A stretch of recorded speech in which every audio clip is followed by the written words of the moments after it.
Hola, ¿cómo les va? Retomando el Instagram y los vivos luego de un descansito. Bueno, espero que estén muy bien. Hoy vamos a charlar sobre autismo. Lo voy a hacer con Agustina Videla. Ella es la mamá de un niño autista y escribió un libro muy interesante llamado Único, del autismo a la neurodiversidad. Realmente es muy valioso para entender justamente esa realidad.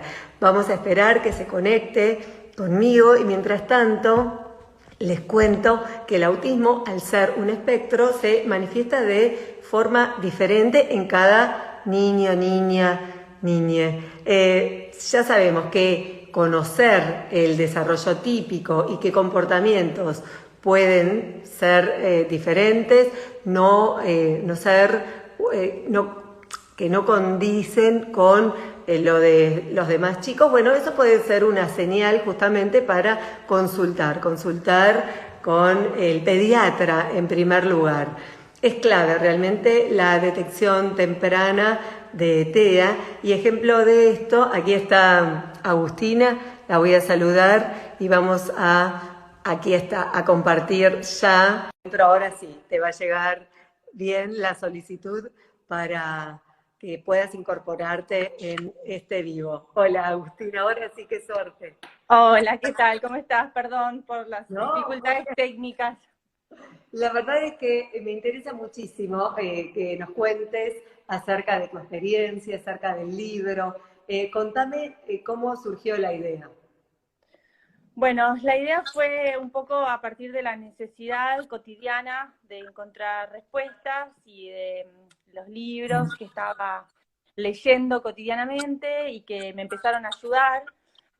Y bueno, muchos de ellos los traje porque estuve viviendo un corto periodo en Estados Unidos, entonces traía libros de allá, que bueno, hay más población, más bibliografía en algunos aspectos, y bueno, y veía que esos libros estaban en inglés y que no todo el mundo eventualmente podía acceder a ellos, muchos de ellos no están publicados ni traducidos acá en Argentina, entonces Sí, me dieron ganas de ir resumiendo algunas de esas ideas, primero para comunicar con la familia, con los amigos, con la claro. escuela, ¿no? De una manera práctica, para poder ayudar en la cotidianidad a que más personas accedieran a ese contenido, esa información. Y bueno, y paralelamente yo también volcaba mis experiencias cotidianas como un diario Sí. de lo que me iba pasando. Y bueno, por eso el primer sentido tenía que ver con algo muy práctico de poder, que sea una Ayudar. herramienta más para ayudar a mi hijo en todo lo que estaba sucediendo. Y después también me daba cuenta me surgió el deseo de comunicar y de compartir eso con otras familias que también les pudiera ser útil. ¿Y qué cosas, si tuvieras que puntuar, son las que son más prácticas, que más sentido tiene transmitir justamente para aquellas familias que están pasando por esta situación? Bueno, mira, la primera, digamos, y más general, era que es compleja, que es como la idea de una reflexión sobre la importancia que tenemos nosotros, madres, padres, en muchas de las decisiones y en el camino que uno le quiere dar a su hijo, ¿no? En esta idea de tratamiento, frente a qué es lo que se necesita hacer y qué es lo que no, qué terapias son buenas, cuánto tiempo, ¿no? Muchas cuestiones que tienen que ver, a veces pensamos que es solamente, digamos, una cuestión médica, y yo creo que realmente están relacionados con las posibilidades y las particularidades de cada familia. Entonces, y de cada niño. Entonces, Claro, digamos, para mí lo más importante fue entender esto de que, como en todas las cosas, hay mucho que está hecho de una forma general, pero uno tiene que ir hacia a lo lo que te es particular.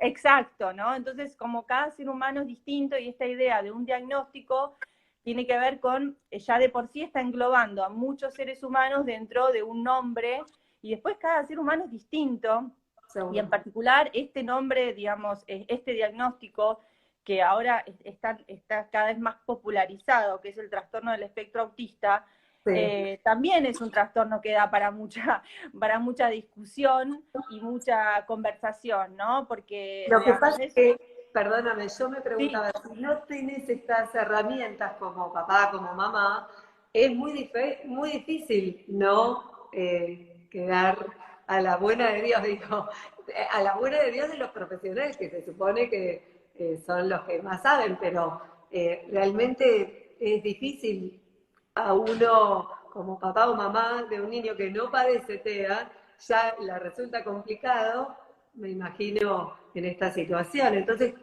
¿cómo, cómo saber por dónde ir? Eso me parece importante preguntarte. Bueno, claro, bueno, una de las cosas que yo hice, por lo menos, no, yo puedo hablar desde mi experiencia también, Sí, ¿no? Eh, Fue empezar a estar más conectada con mi hijo, ¿no? Profundamente con lo que, con lo que él expresaba, ¿no? Verbal y no verbalmente, con su deseo, con sus posibilidades, estar más a la escucha, ¿no? Yo, una idea que vengo leyendo mucho es se habla de la escucha empática, de una escucha realmente de ponerse en sintonía con ese niño y entonces en ese sentido también parafraseando a otro médico que cito en el libro, decía, bueno, hay muchos expertos, pero el único experto de tu hijo sos vos. claro, Entonces, la realidad es que hay un conocimiento que tiene una madre o que tiene un padre sobre su hijo por horas vividas al lado de él, al lado de ella, que es muy valioso. Y una de las cosas también que trato de compartir es esta idea de poder valorizar este conocimiento que nosotros tenemos ya por el solo hecho de compartir tanto tiempo con ellos, ¿no? Muchas veces uno va a una consulta médica y hay un profesional que de alguna forma uno está esperando que emita un juicio sobre su sí, hijo con 30 minutos de consulta. Entonces, imposible. o sea, la visión que está teniendo de ese niño es muy recortada, tiene que ver con lo que le está pasando en ese momento, con que si se enojó cuando venía en el colectivo, entonces de repente el nene está irritado ese día, en ese instante, y lo ve con un grado de irritación y de enojo y Claro que no es lo disruptivo. habitual, quizás. Claro, y de repente al otro día tiene otra situación. Entonces es muy difícil, yo lo que vi también, esto juzgando desde el sentido común, es cómo alguien puede entrar en tu vida y con 2 o 3 sesiones poder contarte, ¿no? Entonces muchas veces la persona que más lo observa sos vos, ¿no? Que observa sus conductas, sus momentos donde está tranquilo, donde está enojado, donde aprende, donde... Entonces, nosotros somos también el vehículo de lo que le esté faltando, y yo ahí, bueno, mi caso particular con mi hijo tuvo siempre dificultades, muchas conductas disruptivas, muchas conductas agresivas, mucha dificultad en lo cotidiano, en la crianza, porque no Sí, accede a hacer lo que uno le dice que hay que hacer, básicamente. Entonces, bueno, uno se siente muy desesperado porque no sabe cómo realizar las actividades cotidianas, cuál es el camino, si el camino es la disciplina. Entonces, esto también cuento claro, mucho que al principio uno piensa que es uno, que no está siendo lo suficientemente estricto, que no tiene autoridad, y más claro. como madre empieza la idea de que hace falta un hombre, que uno no es suficientemente rígido, fuerte, ¿no? Entonces, muchas veces va por caminos muy equivocados, eh, a mi modo de ver, donde no estás entendiendo justamente que si tenés un niño que es muy inflexible, Vos justamente tenés que tenés ser la flexible. exacto, tenés que modelar con la conducta, ¿no? Entonces, bueno, si vos me preguntabas, una de las cosas me parece que claves, ¿no? Que yo entendí que también tiene que ver mucho con el sentido común, es que yo le voy a dar a mi hijo lo que creo que quiero que él tenga, digamos. Entonces, Claro, si él no tiene flexibilidad, yo le tengo que dar flexibilidad, claro, porque lo que ve cotidianamente en mí como madre es lo que él, por más que en este momento no lo replique, es lo que él absorbe como modelo de conducta. claro, claro. Y ese Porque concepto si la a mí no me educación lo es contó nadie, digamos, de los profesionales que veía, digo, lo cotidiano, nunca me guiaron por ese lado. Eh, Sobre todo y los también resultados, perdóname, y obtuviste buenos resultados, estás obteniendo, ya sé que es todo un trabajo y es muy largo, pero te está dando más resultados. absolutamente, absolutamente. es un cambio total, rotundo. Casi que me pongo a llorar cuando te lo digo. Es un cambio, Pero a sí. ver, contame en la práctica, una cosa puntual, para los demás, más que nada para que entiendan eso. Bueno, por ejemplo, bueno, esto de decir, qué sé yo tenía miedo de que esto, frente a su inflexibilidad, yo te digo, bueno, por ejemplo, no sé, Lucas, anda a bañarte ahora. No. Bueno, entonces vos decís, no, yo tengo que pelear esto a muerte, porque si yo cedo en esto, esta rutina nunca se va a instalar, ¿no? Claro, Yo ahora lo que estoy, bueno, lo que apliqué y lo que ahora estoy leyendo, sigo leyendo, ¿no? De profesionales que trabajan con estos conceptos de crianza positiva, es que uno tiene que tener una respuesta flexible, adaptada a las circunstancias y al día, ¿no? Entonces, el diálogo es cotidiano y la negociación es cotidiana. Entonces, si yo, en vez de volverme rígida como él, en ese momento abre una discusión, ¿por qué no te querés bañar ahora? Bueno, no, estoy haciendo tal cosa, no puedo. Bueno, entonces yo lo escucho frente a cuál es su necesidad y cuánto tiempo más vas a necesitar para que termines lo que estás haciendo. 20 minutos. Bueno, eso me sirve a mí, te digo, ¿eh? es que a mí también me sirve, yo tengo 2 hijos, ¿no? Y también esta idea de desmitificar frente a, bueno, el diagnóstico y el no diagnóstico. O sea, las dificultades en la crianza aparecen Total. y muchas veces, otro médico que también que cito dice, un niño, esta frase es increíble, dice, un niño no necesita un diagnóstico para tener un problema, necesita un problema. Muchas veces cuando tenemos problemas vamos en búsqueda de un diagnóstico como para habilitar herramientas que nos ayuden a tratar eso. Cuando en realidad si Claro. tenemos un problema, necesitamos las herramientas para tratar eso, tengamos diagnóstico o no tengamos diagnóstico. Porque, digamos, yo pasé Tal 5 cual. años sin saber claramente un diagnóstico. Y el diagnóstico tampoco cambió lo que me estaba sucediendo en mi casa cada día, ¿no? Entonces, bueno, también eso, trato de relativizar un poco a veces esa idea de que el diagnóstico lo es todo, porque es verdad que sirve en muchos aspectos, pero en muchos otros cotidianos prácticos no, tampoco nos ayuda. Te hago una pregunta en relación a tu otro hijo o hija, no sé, es un Hijo, varón. sí. ¿Cómo manejaste la situación? Porque, bueno, hay problemas o situaciones o no que se generan. ¿Cómo las manejaste en relación a tu otro hijo? Bueno, muchas gracias por la pregunta, porque sí, como veo que sos madre de varios, vos también, ¿no? Sí. ¿Cuántos tenés? Dos, una 2. hija de 10 años y un hijo de 14. Pero se Ah, generan, no estamos, tienen TEA, pero se generan situaciones diversas. Así que me interesa bueno, mucho ese punto. estamos muy parecidas. Yo tengo el otro hijo, mi hijo cumple 11, tiene 10 y Lucas tiene 13. Más Ah, o menos sí, la misma diferencia. Sí, sí. Y bueno, mira, fue muy importante todo el proceso. De hecho, ahora siento en algunos aspectos que tengo muchas más dificultades. Esto también, ¿no? En la crianza de mi hijo que no tiene diagnóstico, claro. es un gran desafío y me doy cuenta que todo esto, que estas capacidades que son, básicamente son las habilidades socioemocionales que Lucas no tiene y que yo tuve que sobredesarrollar, ¿no? Y ser una madre mucho más flexible, comprensiva.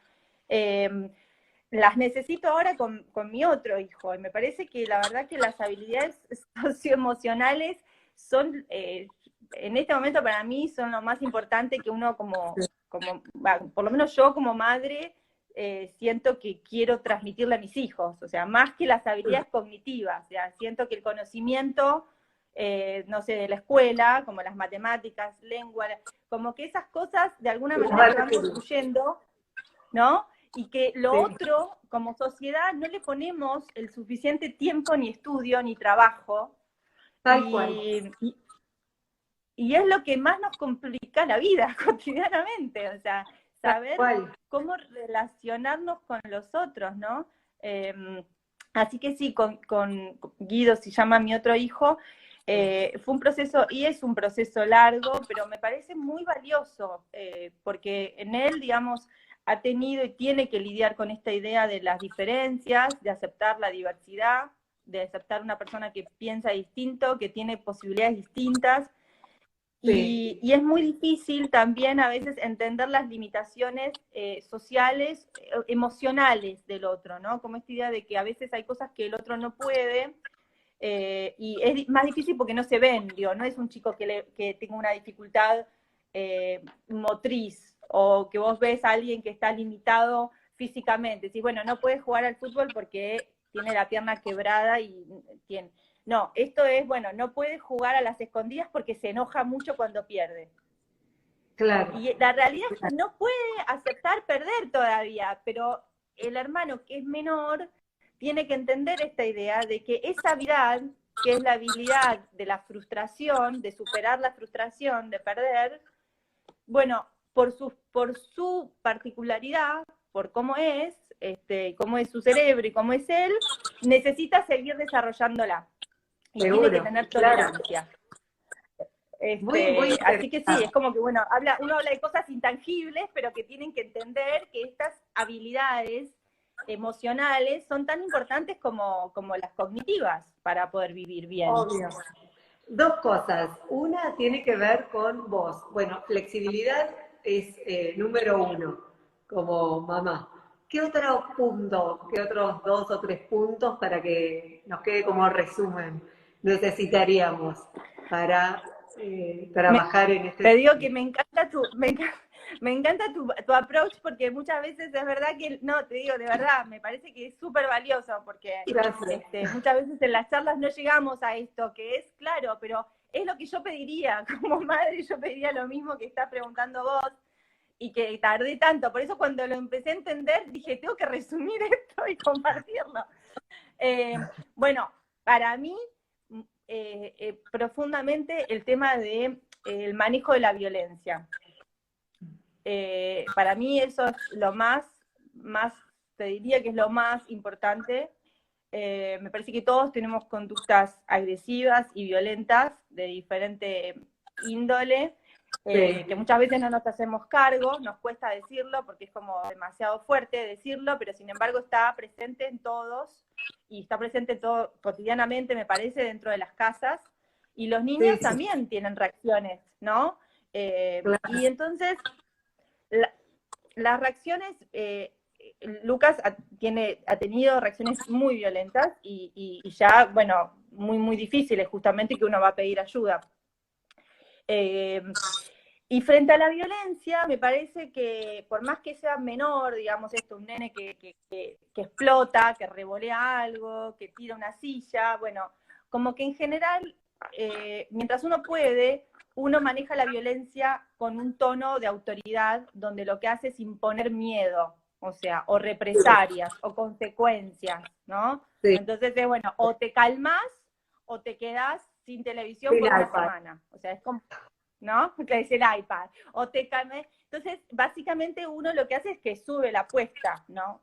Sube la apuesta de, o sea, yo de alguna manera, a través del poder, soy más violento que vos, tal vez sin estar gritando, pero soy más violento que vos porque puedo dominar ese poder.